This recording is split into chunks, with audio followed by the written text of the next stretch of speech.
आज एक प्रसिद्ध लेखक आणि सामाजिक कार्यकर्ते हेरंब कुलकर्णी सर आलेले आहेत. सर, तुमचे खूप खूप स्वागत. सर हे साऊ एकल महिला समितीचे राज्य निमंत्रक आहेत आणि एकल महिला याच्यावरती सरांचं बरंचसं काम चालतं.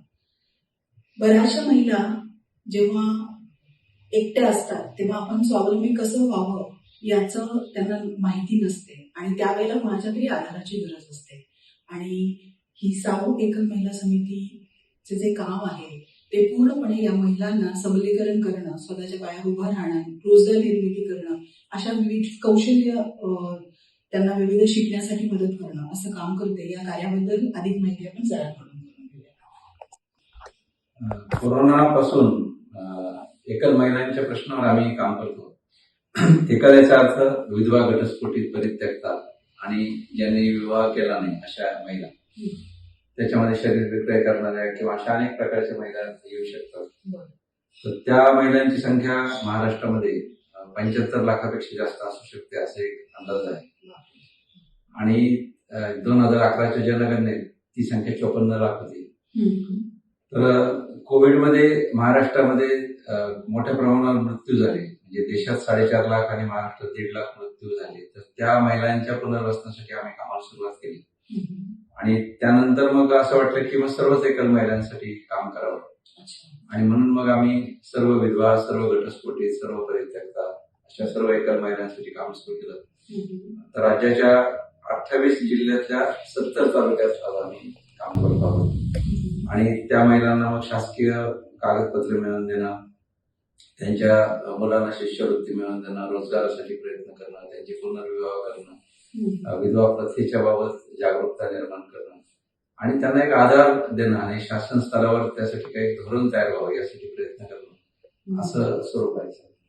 या महिलांच्या बरोबर काम करताना तळागाळातल्या महिलांचे नेमके कोणते प्रश्न आपल्याला या कामाच्या माध्यमातून माहिती होतात? एक तर काय की आपल्या परंपरेमध्ये स्त्रियांना अगोदरच कमी लेखलेला आहे आणि स्त्रीचं सक्षमीकरण तिच्या माहेरी जसं व्हायला पाहिजे तसं होत नाही. मुलीकडे बघायचा दृष्टिकोन हा फार सकारात्मक ग्रामीण समाजाचा नाही. आणि त्यात परत बालविवाहाची प्रथा, तर त्यामुळे त्या मुलींचं नीट शिक्षणही होत नाही, त्या मुलींच्या व्यक्तिमत्वाचं नीट सक्षमीकरणही होत नाही. ती साधी गावची कचेरी सुद्धा तिने बघितलेली नसते.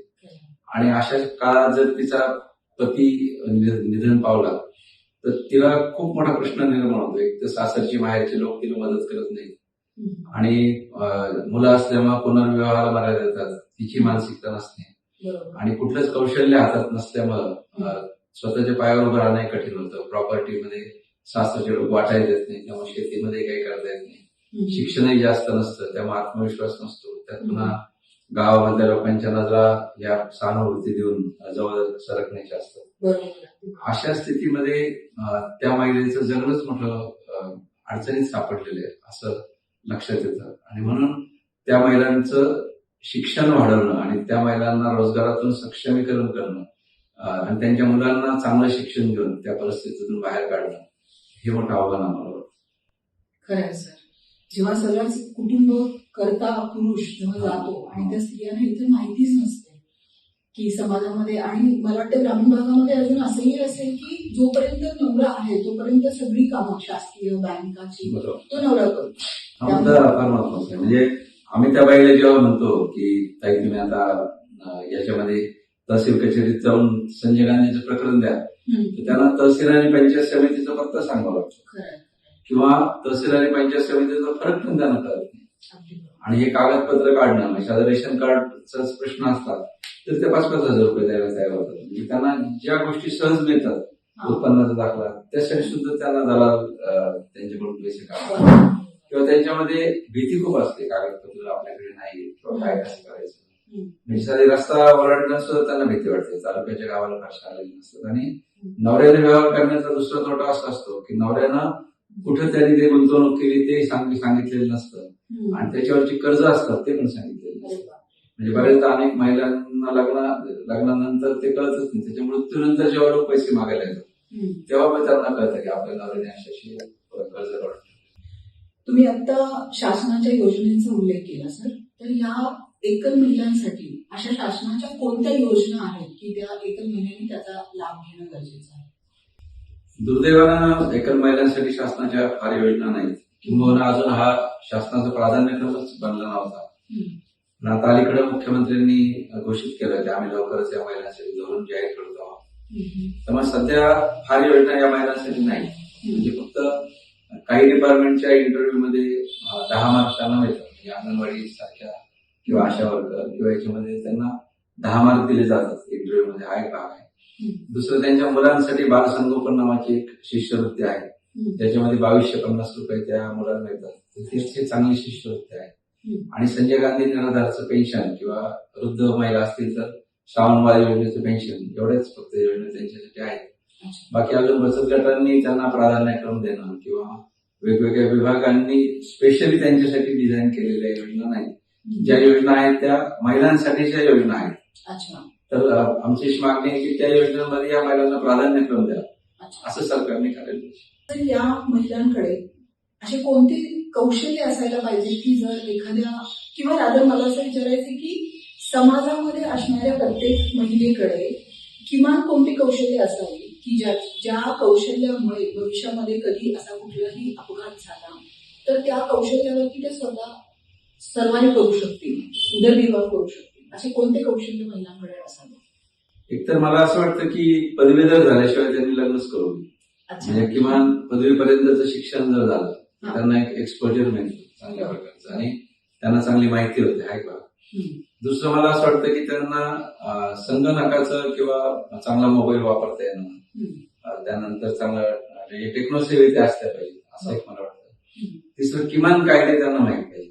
म्हणजे आपल्याला जर कोणी त्रास दिला किंवा प्रॉपर्टी बद्दलचे कायदे त्यांना माहित पाहिजे. समजा नवरा वारल्यानंतर आपली प्रॉपर्टी कशी मिळू शकते, मुलाचं नाव कसं लागू शकते, वारस म्हणून कशी होऊ शकते, या गोष्टी त्यांना माहित पाहिजे. आणि किमान मग जे टोल फ्री नंबर आहेत ते सगळे त्यांना माहिती असायला पाहिजे. म्हणजे ज्या ज्या अडचणी येतील त्या. त्याच्यानंतर त्यांना कायद्याचं किमान ज्ञान असलं पाहिजे. म्हणजे कोणकोणत्या योजना महिलांसाठी आहेत त्या त्यांच्याकडे पाहिजेत. आणि न घाबरता बोलता आलं पाहिजे त्यांना. कोणाशी पण कुठे गेलं त्यांनी न घाबरता बोललं पाहिजे.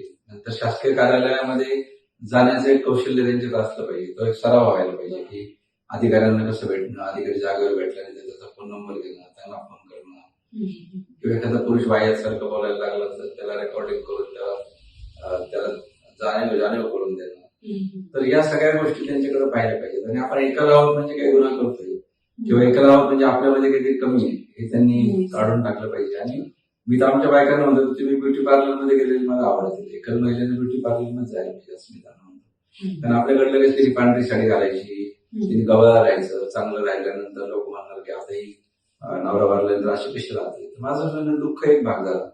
पण तुम्हाला लोकांमध्ये वावरायचंय, तुमची मुलं तुमच्याकडे बघत असतात, तर तुम्ही चांगलं राहिलं पाहिजे ना. त्याच्यामध्ये काय बरोबर, म्हणजे ऍक्सेप्टन्स आला पाहिजे. जी आहे परिस्थिती ती पहिल्यांदा मी स्वतः स्वीकारली आहे आणि त्या परिस्थितीला स्वीकारून मी स्वतः सक्षम करेल सगळं आलं पाहिजे. आणि आतापर्यंत sir life skills, academic skill हे आम्ही ऐकलेले आहे, पण सुरक्षेसाठी काही कौशल्य माझ्याकडे असले पाहिजेत याची यादी आता आपण या पॉडकास्टच्या माध्यमातून दिली, त्याबद्दल खूपच चांगलं आहे. कारण महिलांना हे सगळं माहिती आहे, पण माझ्या सुरक्षतेसाठी मला काय करता आलं पाहिजे हे सगळं माहिती असणं अत्यंत आवश्यक आहे असं मला वाटतं. साधारण हा ओम प्रतिष्ठान हे जे काम आहे ते शहरी भागामध्ये आहे. पुणे, मुंबई अशा विविध शहरांमध्ये काही लोकांना सामाजिक कार्यामध्ये आपलं श्रमदान किंवा आपली मदत पोहोचवायची असते. तर आपण अशा लोकांच्यासाठी काय सांगाल की शहरातून ग्रामीण भागापर्यंत ही मदत पोहोचण्यासाठी शहरी भागातल्या लोकांनी आपल्यापर्यंत कसा संपर्क करावा किंवा या एकल महिलांसाठी ते काम कोणत्या पद्धतीचं काम करू शकतात? चांगला मुद्दा आहे. कारण मला असं जाणवतंय की शहरी भागामध्ये आता सामाजिक काहीतरी आपण मदत करावी जी भावना लोकांमध्ये वाढते आहे.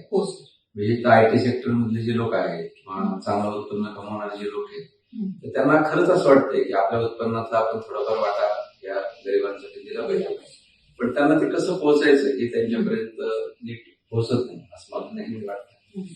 तर मला एक वाटतं की समजा आता ह्या ज्या एकल महिला आहेत तर शहरी भागात पण आहे, ग्रामीण भागात पण आहे. तर आम्हाला खरी गरज जी आहे ही दानापेक्षा रोजगाराची मदत आहे. म्हणजे समजा आमच्या तालुक्यामध्ये मी जिथे राहतो, अहिल्यानगर जिल्ह्यातल्या अकोले इथे, तर तिथे साधारणपणे आतापर्यंत आम्ही 42 महिलांचे उद्योग सुरू केले. आणि ते उद्योग इतके छोटे आहेत, म्हणजे मंगलाष्टकासाठी जे अक्षता बनवण्याचं एक काम एक बाई करते, एक बुके बनवते, एक चहाची गाडी चालवते, एक किराणा दुकान करते, एक भाजी विक्री करते, एक तयार कपडे विकते, असे छोटे छोटे व्यवसाय. तर त्याचं मी बजेट एकदा काढलं तर 40,000पेक्षा जास्त खर्च नाही त्याचा. 40,000मध्ये एक व्यवसाय उभा राहतो. तर मग आम्हाला अशी मदत अपेक्षित आहे की समजा जर आम्हाला अशी मदत जर कोणी केली तर एका महिलेचा व्यवसाय आम्ही सुरू करू शकतो. आणि त्या आम्ही असं करतो की त्या महिलेकडून निम्मे पैसे परत घेतो. म्हणजे 40,000 ते 20,000 परत घेऊन ते पुढच्या महिलेला देतो. म्हणजे तो जो निधी आहे तो आम्ही सर्क्युलेट करत राहतो.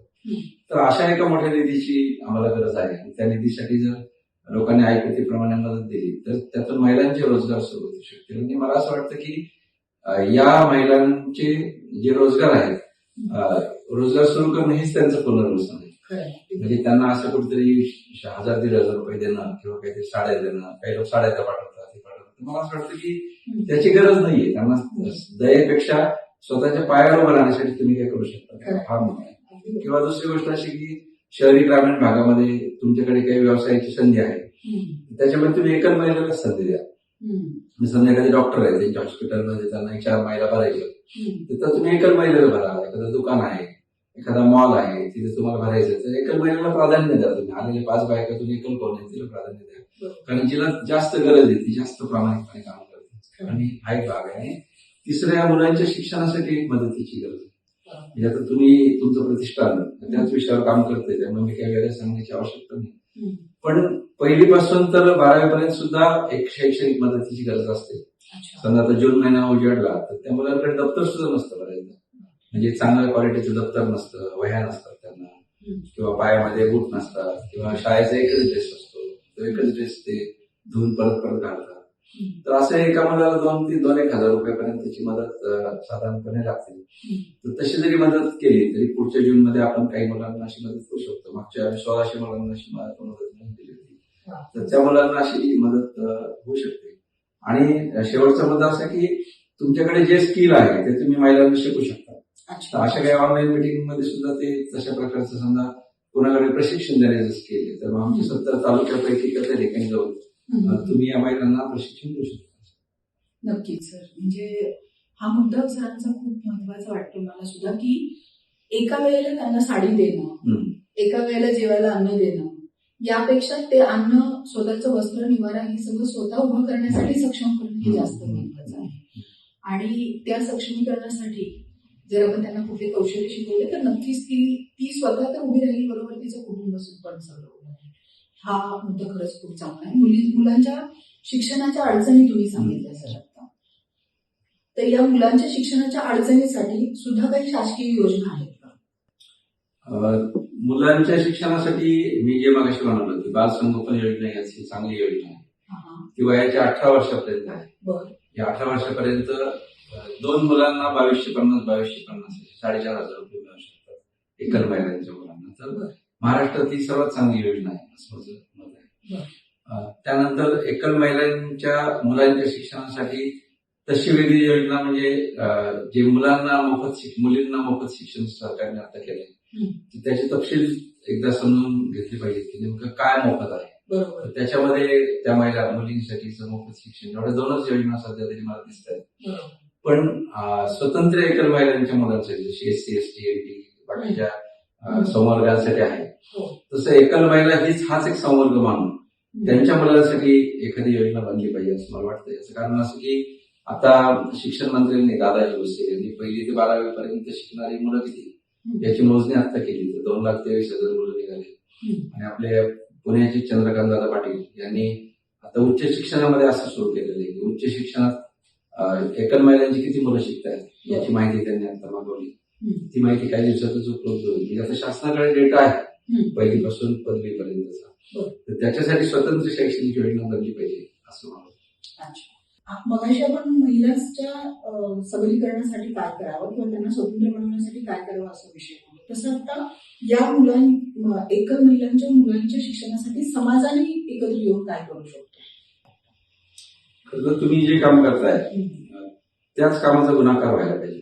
म्हणजे तुम्ही आज अतिशय महत्वाचा विषय निवडलाय की या ज्या गरीब कुटुंबातल्या किंवा एकल महिला आहेत यांच्या मुलींच्या, त्यात तुम्ही मुली निवडल्या, त्या मुलींच्या उच्च शिक्षणासाठी तुम्ही मदत करताय. तर माझं निरीक्षण असं आहे की 12वी पर्यंत आजकाल मुली शिकतात. म्हणजे ग्रामीण भागामध्ये ज्युनियर कॉलेज तेव्हा तिथपर्यंत शिकतात. पण खरा मुद्दा पुढच्या शिक्षणाचा येतो. आणि त्या मुलीमध्ये स्किल असतात, तर तिला पॉलिटेक्निकला पाठवणं, आर्किटेक्टला पाठवणं, इंजिनिअरिंग, मेडिकल, होम सायन्स किंवा बाकीचे जे काही कोर्सेस आहेत त्याला त्या महिला पाठवू शकत नाही. त्याची 3 कारणं असतात. एक तर पहिलं कारण असं असतं की तो ऍक्सेस ग्रामीण भागात कमी आहे. दुसरं असं की त्याच्यासाठीची जी फी आहे ती फी भरण्यासाठी त्या महिलेकडे नसते. आणि फी जरी असेल तर मुलीला ठेवायची कुठे, त्याची राहायची सोय शहरी भागामध्ये नसते, सुरक्षिततेची काळजी वाटते तिला. तर या 3 मुद्दे खऱ्या अर्थानं अडचणीचे मला जाणवतात.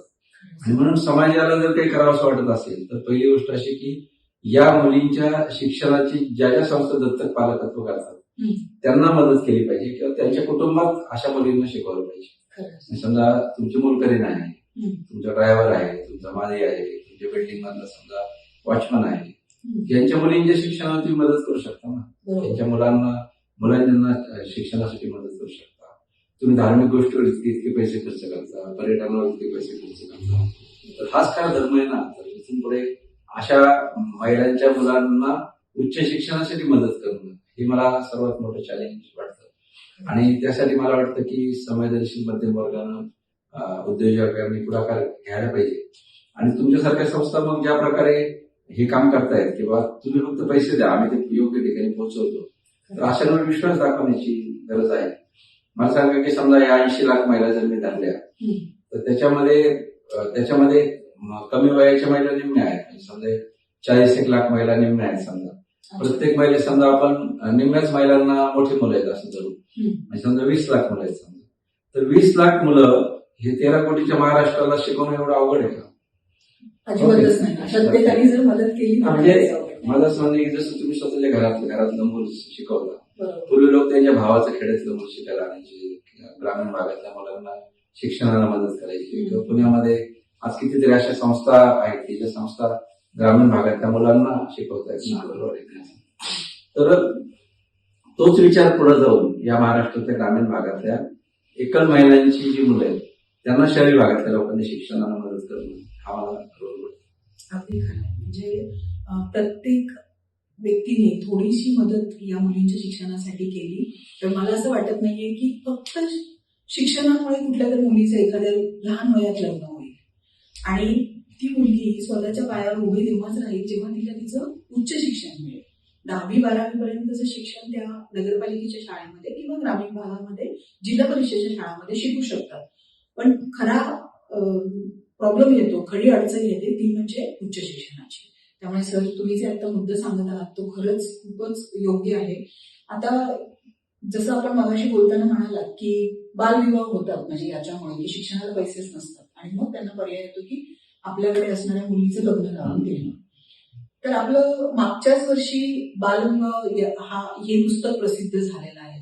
तर या पुस्तकाच्या या माध्यमातून आपण पॉडकास्टच्या माध्यमातून या पुस्तकाविषयी सविस्तर आम्हाला जाणून घ्यायला आवडेल.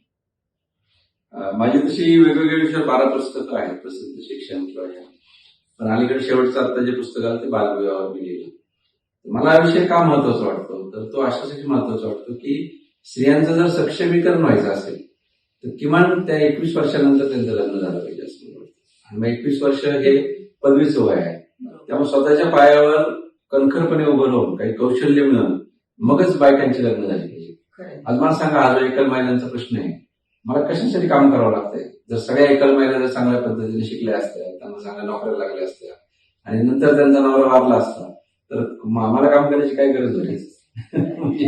म्हणजे समाजामध्ये या बालविवाहातून कौशल्य नसलेल्या, शिक्षण नसलेल्या, गरीब कुटुंबातल्या अशा महिला असल्यामुळे हा प्रश्न निर्माण झाला. म्हणजे हा बालविवाहातून निर्माण झालेला प्रश्न आहे एकल महिलांचा. आणि म्हणून सामाजिक संस्थांनी प्रश्नाच्या मुळाशी जायची गरज असते किंवा तुम्ही ज्याच्यावर काम करता ते कशातून निर्माण झालं, ते कशातून निर्माण झालं आणि त्या मुळावर काम करणं हे मला जास्त महत्वाचं वाटतं. तर बालविवाहाची समस्या खूप मोठी आहे. म्हणजे महाराष्ट्रामध्ये आजही 22% बालविवाह होतात सरकारी आकडेवारीप्रमाणे. त्यात कदाचित 10% आपण वाढवू, म्हणजे 30% धरू. तर 30% म्हणजे 3 लग्नातलं 1 लग्न बालविवाह आहे महाराष्ट्रात. इतकं वाटणार नाही. पण आजही जिथं सावित्रीबाईंनी महाराष्ट्रामध्ये इतकं चांगलं काम केलं, त्या महाराष्ट्रामध्ये आज 250 वर्षांनंतर सुद्धा जर 3 लग्नातलं 1 लग्न बालविवाह असेल तर आपण काय कमवलं नेमकं समाजामध्ये, समाज प्रश्न होतो. आणि ते लग्नाचं वय साधारणपणे 15 वर्षापासून सुरू होतं. 14-15 हे साधारणपणे बालविवाहाचं वय आहे महाराष्ट्रात, 14 ते 16. 14 वर्ष म्हणजे ती मुलगी कितवीत असते? 8वीत असते, 8वी किंवा 9वी. आता 8वी किंवा 9वी जी लहान मुलगी आहे, या लहान मुलीचं जर लग्न झालं तर तिला काय काय येत असतं मला सांगा. तिने जग काय पाहिलेलं आहे? म्हणजे तिने तिचं माहेरचं गाव आणि तिची शाळा याच्या पलीकडे तिचं काहीच विश्व नाही. आणि अशी मुलगी जेव्हा लग्नानंतर येते, तिचा नवरा दारू पिऊन समजा वारला, तर तिच्या पुढे किती मोठं संकट आहे ना. म्हणजे तिने कधी तालुक्याचं गाव सुद्धा बघितलेलं नाही. आणि अशा तिने जाऊन स्वतःचं सक्षमीकरण करायचं, कॉलेज मुलांना शिकवायचं, व्यवसाय करायचा, मग ती शेतमजुरी सोडून दुसरं काहीच करू शकत नाही. आणि म्हणून बालविवाह हे महिला सक्षमीकरणाचा सगळ्यात मोठा अडथळा आहे असं माझं म्हणणं आहे. आणि दुसरं, तिचं शरीर परिपक्व नसल्यामुळं लहानपणामध्ये तिला खूप त्रास होतो, तिला खूप ब्लिडिंग होतं. त्याच्यानंतर तिचं जे मूल आहे ते कुपोषित होतं, तिच्यावर काही मानसिक परिणाम होतात. किंवा कौटुंबिक हिंसाचाराच्या जेवढ्या केसेस आहेत तर बालविवाहातल्या मुली 45% असतो. त्यामुळे त्यांचं शारीरिक लैंगिक शोषणही होऊ शकतं कुटुंबातल्या व्यक्तींकडून. आणि तर त्या मुली विकल्या पण गेल्या, अशी पण परिस्थिती आहे. आणि म्हणून मला असं वाटतं की सक्षमीकरण न होता तिला संसारामध्ये ढकलणं हे खूप चुकीचं आहे. म्हणून आपल्याला जर या देशामध्ये स्त्री सक्षमीकरण खऱ्या अर्थाने करायचं असेल, आपल्याला जर वर्क फोर्समध्ये महिलांची संख्या वाढवायची असेल, आपल्याला महिलांना सर्व अर्थाने जर समाजामध्ये सक्षम म्हणून पुढे आणायचं असेल तर बालविवाह ही समस्या थांबली पाहिजे असं. म्हणूनच ओम प्रतिष्ठानने खूप सारा अभ्यास करून या विषयाच्या शिक्षणाचा, आणि त्याच्यामध्ये ही महत्वाचा मुद्दा तुम्ही जे म्हणाला सर, की जर शिक्षण घेतलं, पोस्ट ग्रॅज्युएशन मुली झाल्या तर हे सगळे पुढचे प्रॉब्लेम येणार नाही. आणि म्हणूनच आपण या मुलींच्या शिक्षणासाठी काम सुरू केलेलं आहे. या सगळ्या जेव्हा परिस्थितीचा विचार करताना तळागाळाला जाऊन तुम्ही जसं म्हणालात की त्याच्यावरती विचार केला, तर मुली शिकल्या पाहिजे, त्या शिक्षण घेऊन किंवा कौशल्य तरी कमीत कमी शिकली पाहिजे. आणि त्या शिकल्या तर त्या खऱ्या अर्थाने जी समाजाची दरी निर्माण होती, आता एक श्रीमंत आणि एकदम डायरेक्ट गरीब, ती दरी कुठेतरी कमी होण्याचं नक्कीच यामार्फत काम होईल. शेवटाकडे येताना ओम प्रतिष्ठान आणि आपली संस्था या दोघांचं एकत्रितरित्या, म्हणजे आपल्या एकल महिलाची मुली आणि ओम प्रतिष्ठान यांचं एकत्रितरित्या कशा पद्धतीने आपण काम करू शकतो? तुमच्याशी जेव्हा संपर्क झाला तेव्हा मला खूप आनंद झाला, यासाठी झाला की मी 2 मुद्द्यांवर अडलेलो आहे. म्हणजे या महिलांचं काम करताना, एक तर एकल महिलांचा रोजगार आणि एकल महिलांच्या मुलींचं उच्च शिक्षण. म्हणजे या 2 मुद्द्यांवर आम्हाला काम करताना अडचण येत आहे. याच कारण असं की गावामध्ये शाळा असते तोपर्यंत त्यांच्या मुली शिकतात 10वी होतात, 10वी होतात, 12वी होतात. आणि 12वी झाल्यानंतर पुढे जर पैसे नसतील तर ती बाई त्या मुलीचं लग्न करून टाकते. तर आम्हाला या मुलींना शिकवायचंय, पण आम्ही जिथे काम करतो तो सगळा महाराष्ट्राचा ग्रामीण भाग आहे. म्हणजे गडचिरोली जिल्हा आहे, विदर्भ आहे, मराठवाडा आहे. आणि खेड्यातल्या महिला आमच्या संपर्कात आहेत, त्यांच्या मुली संपर्कात आहेत. तर त्यांना तालुक्याच्या गावापर्यंत कसं आणायचं आणि तालुक्याच्या गावावरून जिल्ह्याच्या गावापर्यंत कसं आणायचं ही आमच्या पुढची मोठी समस्या आहे. आता रोजगाराचा आम्ही मार्ग काढतोय, वेगवेगळ्या संस्था, बचत गटाचा एक मोठा व्यवस्था आहे, त्याच्यामधून ते होईल. पण रोजगार बरोबर शिक्षण ही खूप कठीण गोष्ट आहे. आणि मग बहुतेक त्या काय करतात, मग आर्ट साईडला मुलींना टाकून जातात. मग ती पोरगी एसवायटी त्यांना लावून जातात. म्हणजे ज्या मुलीमध्ये कधी कधी इंजिनिअरिंगचं टॅलेंट असतं, ITI करायची संधी असते, होम सायन्स करू शकते, आर्किटेक्ट करू शकते, किंवा आर्ट मध्ये एखादी डिग्री घेऊ शकते, UID NID सारख्या मोठ्या संस्थांमध्ये जाऊ शकते. पण ती नाही ना जाऊ शकत. याचं कारण असं की आज कोणतंही तंत्र शिक्षण धरलं तर त्याची फी 40,000ची पुढे आहे. आणि तालुक्याच्या गावी किंवा जिल्ह्याच्या गावी राहायचं तर आज 15-20 हजार रुपये महिन्याचा खर्च आहे. तर मग 15,000 गुणिले 10 महिने जर धरलं तर ते 1.5-2 लाख, आणि हे 50-60 हजार, असे 2.5 ते 3 लाख रुपये त्या बाईची एका मुलीची गरज आहे शिक्षणाची. आणि त्यामुळे तिथे आम्ही ब्लॉक झालेलो आहोत. आम्ही भारतीय खालची जी मुलं आहेत 1ली ते 12वी, 1ली ते 10वी, त्यांना आपलं जून महिन्यामध्ये आम्ही शैक्षणिक साहित्य पिशव्या आहे ते पुस्तकं हे आनंद देतो. हम्म. पण उच्च शिक्षणातल्या मुली पेलणं त्यांचं आव्हान पेलणं प्रश्न तर ही आमच्यासाठी खूप कठीण गोष्ट आहे आणि ते आव्हान पेलणं या महिलांसाठी सुद्धा खूपच अवघड आहे. त्या विचार सुद्धा करू शकत नाही. त्या म्हणतात बाई माझे जो पैसे तोपर्यंत शिकवलं आता पुढच्या शिक्षणाचं काही मी करू शकत नाही आणि ते आव्हान पेलणं आम्हाला सुद्धा खूप कठीण जाऊन राहिले. तेव्हा तुमची संस्था जितकी भरभराटी राहील आणि तुम्हाला जितक्या मोठ्या प्रमाणावर मदत मिळेल तितकं आमच्या मुलींनाही शिक्षणाची संधी मिळेल या नजरेनं मी तुमच्या संस्थेकडे बघतो. तर असे होतकरू आणि गरजू मुलींचा शोध घ्यायचं काम आम्ही करू आणि त्यांच्यासाठी निधीची व्यवस्था तुम्ही करणं असं आपल्या कामाचं एक कोलॅबोरेशन होऊ शकतं. आणि आमचा संपर्क हा अगदी विदर्भातल्या दुर्गम म्हणजे गडचिरोली, नंदुरबार, चंद्रपूर, वर्धा किंवा मराठवाड्यातले सगळे जिल्हे, धाराशिवपासून या सगळे जिल्हे असतील किंवा रत्नागिरीपर्यंत अशा दुर्गम भागातलं आमचं काम गेले 5 वर्षापासून असल्यानं योग्य लाभार्थी निवडायला आम्ही नक्कीच मदत करू. नक्की सर. कधी करायची असेल तर खेड्यापर्यंत पोहोचलं पाहिजे. खेड्यातल्या तळागाळापर्यंत पोहोचून तिथल्या गुणवंत मुलींना शोधून त्यांच्या शिक्षणाला मदत खरंच केली गेली पाहिजे. सर, या पॉडकास्टच्या माध्यमातून आपण CSR पार्टनर आणि समाजातील दानशूर व्यक्तींना या मुलींच्या शिक्षणासाठी मदत करण्यासाठी आपण काय संदेश द्या? मला वाटतं की CSR ही एक फार मोठी चांगली गोष्ट देशात घडते आहे. की CSRच्या माध्यमातून अनेक संस्थांना बळ मिळत आहे. पण CSRनं थोडा दृष्टिकोन हा इमारती किंवा वस्तुरूप याच्याकडे न देता जे जिवंत भांडवल आहे ते जिवंत याच्याकडे त्यांनी प्रश्नांकडे बघितले पाहिजे असं मला वाटतं. याचं कारण असं की त्यांची ती गरज असते की इमारती बांधणं किंवा मोठमोठ्या प्रकारचं हे करणं. पण एक मुलगी शिकणं म्हणजे त्याच्यातून तिच्या आयुष्याची जी इमारत उभी राहते ना तिची मुलं ज्याप्रमाणे उभी राहतात ना त्याच्याकडे त्यांनी बघितलं पाहिजे. महात्मा गांधी असं म्हणायचे की आई हे मुलाचं पहिलं विद्यापीठ आहे. तर या विद्यापीठाची इमारत बांधणं याच्याकडे CSRने जर मदत केली आणि कदाचित हे तुमचं काम दिसणार नाही म्हणजे समजा एखाद्या संस्थेने मोठी इमारत बांधली तर तुम्हाला सांगता येईल की ही इमारत आमच्या पैशातून उभी राहिली. पण कुठेतरी गडचिरोली, नंदुरबार अशा दुर्गम जिल्ह्यातल्या 25 मुलींचे बालविवाह थांबले आणि त्या जर चांगल्या प्रकारे नोकरीला लागल्या तर त्याच्यातून जी चेन रिॲक्शन त्यांच्या पुढच्या पिढ्या दारिद्र्यातून बाहेर पडणार आहे ना याच्याकडे CSRने जास्त लक्ष दिलं पाहिजे असं मला एक कार्यकर्ता म्हणून. नक्की सर, अगदी बरोबर. म्हणजे CSR बरोबर काम करताना ज्या अडचणी आता फेस होत आहेत की एकतर त्या मुलींचे चेहरे इथे स्वतः नाहीये, त्या मुली इथे प्रत्येक वेळेला येऊ शकत नाही आणि CSRची कुठलीही कंपनी व्हिजिट करते तेव्हा त्या मुली खेडोगावी असल्यामुळे ते आम्ही प्रत्येक वेळेला इथे बोलू शकत नाही आणि मग CSR वस्तुरूपाने देण्यासाठी कंपन्या पुढे येतात. पण जसं आत्ता आपण म्हणालात की आई एक विद्यापीठ आहे, तर मला असं वाटतं की अशी विद्यापीठं ही आपण प्रत्येक घरामध्ये घडवावी आणि नक्कीच आपल्या भारताचा विकास करण्यासाठी किंवा शिक्षण व्यवस्था खऱ्या अर्थाने ग्रामीण भागापर्यंत पोहोचून आपल्या समाजाला खऱ्या अर्थाने सक्षम करण्यासाठी आपण सगळ्यांनी एकत्र येऊन नक्की प्रयत्न करूयात. आज हेरंब कुलकर्णी सर आपल्या वेळात वेळ काढून ओम प्रतिष्ठान याच्या कार्यालयात आले. एवढा वेळ त्यांनी आमच्याबरोबर गप्पा मारल्या त्याबद्दल मी सरांच्या मनापासून आभारी आहे. धन्यवाद.